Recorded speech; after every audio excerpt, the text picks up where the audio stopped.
Hello, I'm speaking with Michael Roth, president of Wesleyan University. Thank you very much for agreeing to this interview for My pleasure. NYSAIS-Now. And I'm going to begin with a question that speaks to a book you've written about the importance of a liberal arts education. And my question has to do with your view or how you articulate the value of liberal arts education in a time when many families, including the President of the United States, President Obama, often cast the value of education as rate of return, bang for the buck. And they're thinking more about a sort of job-centric perspective, a pre-professional perspective. So could you share could you share what it is you say to families or Sure. or those who may not share a view about liberal arts education? Sure. Well, in this book I wrote about a year or two ago called Beyond the University, I talk about how this worry about a broad and conceptual education has been part of American culture since the founding of the country. And in some ways, it shouldn't be that surprising that in times of economic anxiety and questions about America's role in the world, that there are also questions about this, in some ways, quintessentially American education. I distinguish between a liberal arts education, which is a European phenomenon that gets grafted onto American culture, and liberal education, which I think is broad and contextual, but not necessarily encompassing a certain range of disciplines. In other words, in liberal arts education, you have to take Greek or Latin or math or history. And liberal education, as I describe it in this book, is more about learning to learn and not checking off a box that you've had your math class. That said, it is troubling today that so many of the critics of this kind of education or worriers about this kind of education are people who had it themselves, like President Obama. I take some comfort in the fact that when Malia is looking at colleges, she has yet to go to one that isn't a liberal arts school. I mean, she has gone to great research universities that have wonderful liberal arts colleges within them, and some not so great, but I won't say which ones I have in mind. And she's come to, Barnard and Wesleyan and I'm sure lots of other places. So on the one hand, there's this anxiety, on this other hand, there's like, why would I send my kid to anything but the best educational institution, which is an educational institution that provides breadth, that provides a conceptual framework for what you're learning, and creates for the student habits of mind and spirit through which they'll continue to learn and they'll continue to draw on for the rest of their lives. So what I talk about with parents is that, of course, every strong liberal arts institution, institution that's devoted to liberal learning today is concerned with empowering students to be successful in choosing the professions that are meaningful to them, that are going to be satisfying for them after graduation. Everyone. Even St. John's, which is the most devoted to liberal arts education in the classic sense. But everyone, like I think every parent, doesn't think that money is enough. So when I talk to parents, all of them want their kids to have jobs. None of them want their kids to be living at home all the time for the rest of their, they all have these concerns. But none of them say, and that would be enough for me. If my son is a banker, I will be happy. None of them. If he's miserable or she's miserable and she's a banker, if life is meaningless and she's an entrepreneur, no. If they're crude and uncultivated and have the taste of a 4-year-old, but they're making lots of money, I don't think any parent thinks, my goodness, that's a wonderful future. They want their children to actually have a broader world than the one that they know about when they're 9 or 19. And so what we talk about with parents is that a broad and conceptual education is a preparation for choosing a working life that is satisfying and meaningful, but it's not reducible to the amount of money you make. There will be people who graduate even from Wesleyan who measure their worth by the size of their paycheck. But none of those people would actually say that out loud. And I take some comfort in that, despite the United States government's attempt to rank educational institutions by the amount of money people make when they graduate from them. One of my friends, who's the president of a very good college in the Northeast, she said to me, well, only people with money say that money's not important. I said, well, I'm not saying money's not important. I'm just saying it's not the only important thing. And I think every parent knows that. So liberal arts institutions, liberal arts colleges, highly selective research universities that are devoted to broad and conceptual learning, they want their students to be able to contribute to the economy and to find work that's satisfying. But they also want students who will continue to learn. So it's a long-winded argument or a long-winded explanation, and you can shorten it and be much more pragmatic, as I am in some places in the book, because it seems pretty clear to me that in a rapidly changing economy, narrow training is ultimately counterproductive. And I believe that's true, and I think we can see that in the working world. And I talk to employers all the time who say, I'm going to have to train Jane no matter what, or Harry no matter what. But I want to be able to have someone join my enterprise who's capable of continuous learning and continuous improvement. That's what we hope happens in a broad and conceptual educational institution. So let me ask you about the student body at Wesleyan. And I believe, did you go to Wesleyan yourself? I did. Yes, I graduated in 1978. All right, so you've had a long history at one of the finest liberal arts universities in our country. And have you seen a change in the student body? I have. All right. Could you sort of describe that? I had dinner with about 30 seniors last night at my house in Middletown, and one of the students asked me, what's changed about our students? And I thought I would be a little provocative. And I said, well, I think you've grown a lot more conservative than when I was here. And I sort of, really? Oh, no, and I thought it was so funny because, in fact, people said that to me in the 70s, that we were much more conservative than people in the 60s.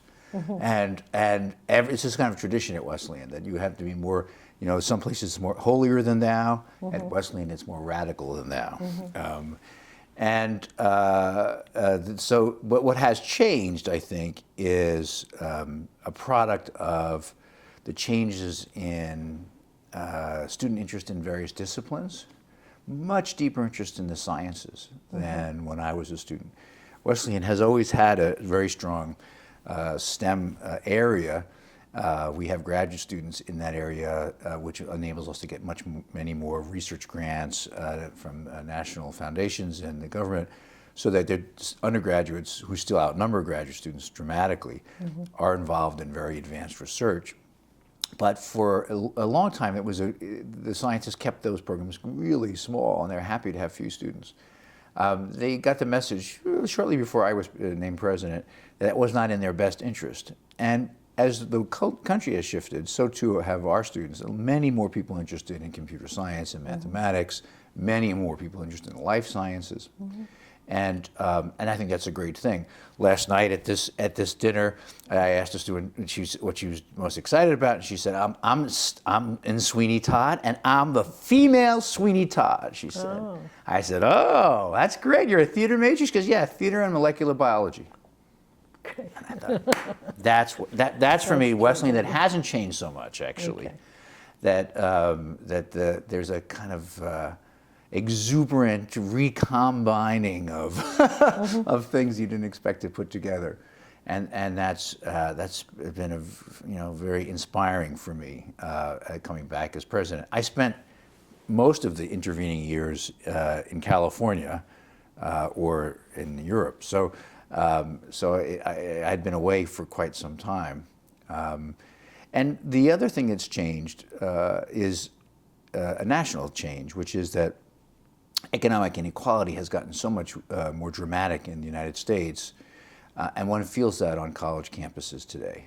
So, you know, there was always a mixture of people on financial aid and people with lots of money at highly selective schools, but I think one feels that more acutely because you see it in the country more acutely. And so in many cities today, the classes are segregated from one another. So in certain parts of Chicago, for example, it looks like everybody has a lot of money. And in other parts of Chicago, not so much. You could say that about New York City, too. You could say that about New York City, especially certain parts of New York City as well. And on a college campus today, you have people who are paying very, you know, high tuition and fees just next to people who have no money at all, who are sending money home from their work-study jobs. Right. And they're in the same dining hall, they live in the same dorm. So in a way, and I haven't thought about this until this second actually, what's happening at college campuses is a little bit what people said was happening in the armed forces during the periods of draft. That suddenly American farmers are next to American lawyers, doctors are next to sanitation engineers, and so on. And we see that at places like Wesleyan. Now the difference is everybody to get into Wesleyan has to be really smart. They have to have done very well at all their tests and their exams and their artwork or whatever it is. But what we have on campus are the kind of American melting pot. You know, we have a lot of rich people there, sure, because they have all the support to do very well in high school. But we also have people with really, really small financial resources. And that is now an unusual thing in America, where economic segregation is so dramatic. So I think that that has changed. When I was a student, I certainly found Wesleyan challenging because my parents didn't go to college. I didn't really know much. I never met anyone who went to a private school, except a Catholic school. That's actually my background as well. And or who had gotten in big trouble. And so suddenly I was meeting people from all these really good high schools, and so I didn't know what to make of it. But the wealthy people, when I was there, they didn't act like they tried to hide their wealth. It wasn't cool, you know, to be wealthy. That's not true in America today. People are very they're comfortable with their privilege, despite what one hears about political correctness. And so that creates tension, but also opportunities for conversation. So I think but that's a little different than my era. Okay. So you're about to address a group of school leaders, heads of schools. They're heads of K through 12 schools. They're preparing students for higher education. Yeah. It's certainly the vast majority, 99% will go on to higher education. So, do you have any thoughts about what preparation, the quality of their preparation, what it is that you feel schools are doing well or could be doing better? Yes, I do have some thoughts about that, but I don't have any expertise. I have very little experience, so I'm a dangerous commentator on this sector of education. Nonetheless, I will offer my opinion with that caveat.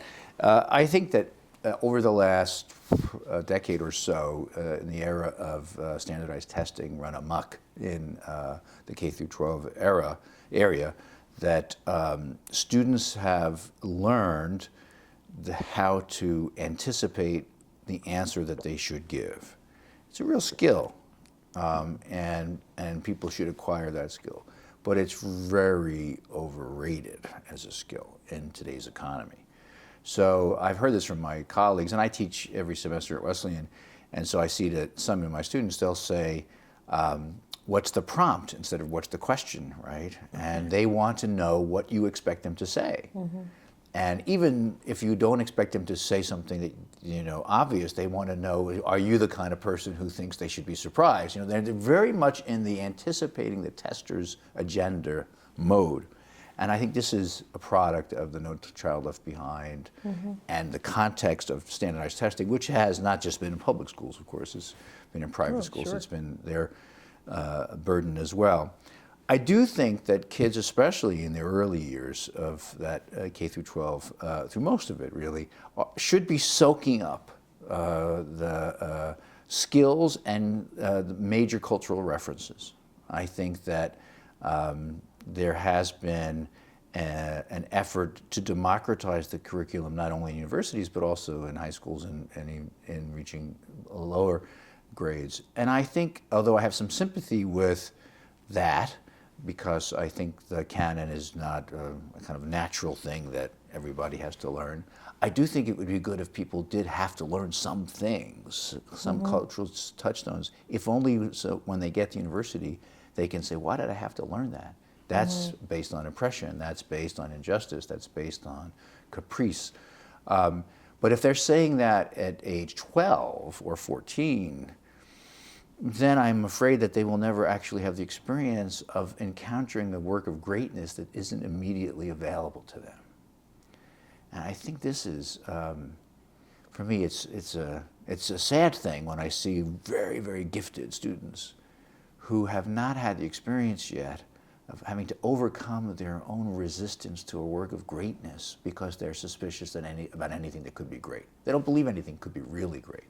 They think it must be like, they believe that democracy and egalitarianism means that Shakespeare is not any better than their favorite writer of the day, or that these are old dead white men, or these are whatever the expression is.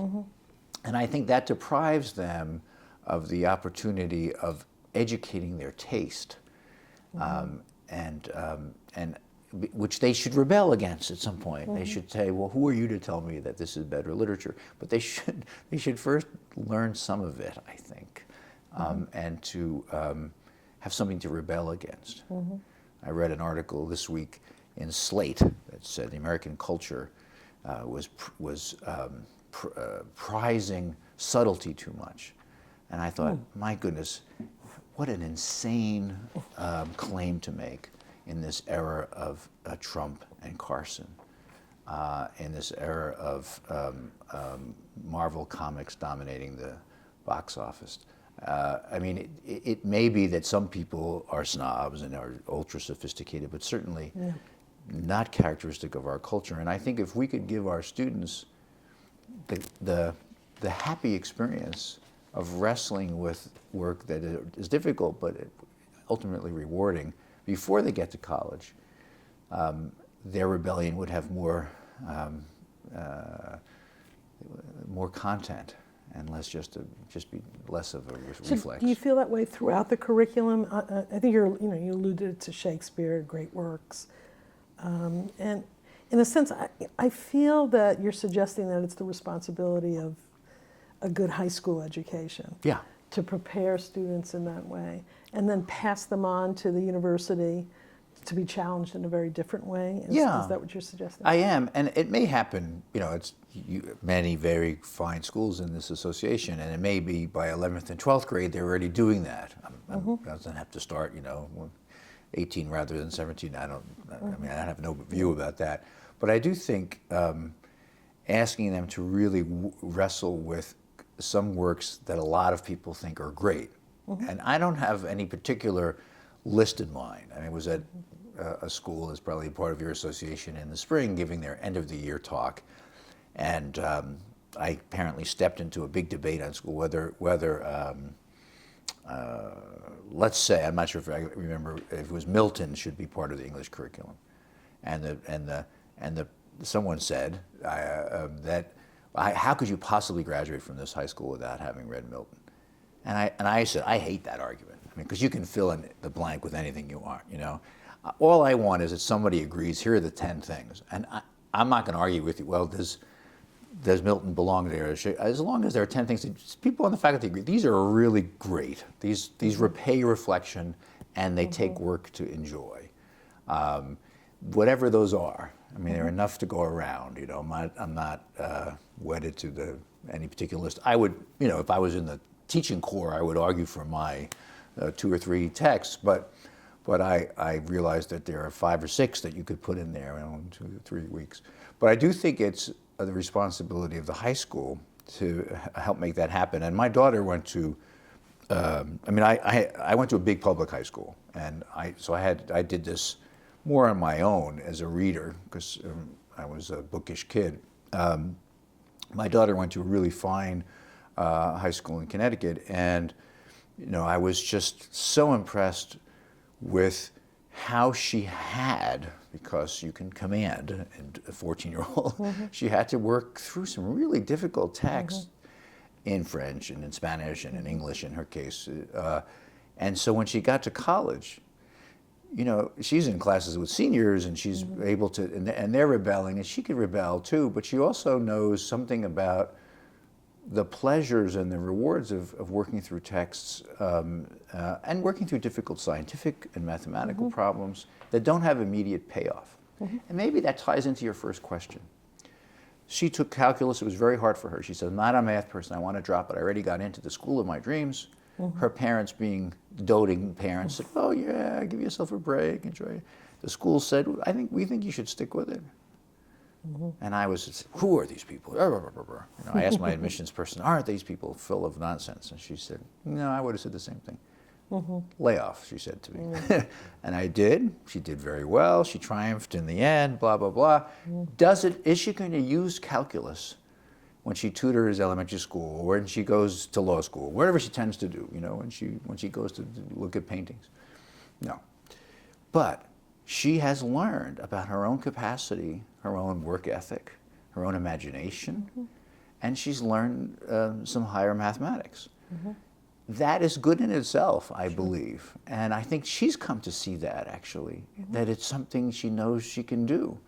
And I believe that whatever the subject, and that's why I don't call it liberal arts, I think liberal education, whatever the subject, having a broad contextual approach where you look at the connections of what you're studying with other things, where you acquire skills you didn't think you could master, without the obvious direct application being the carrot, that is a great way to expand your horizons and deepen your creativity. Okay. I'm going to ask a last question. And I'll be more brief. I don't think you're going to have time to fully answer it, but I'm genuinely curious about your response.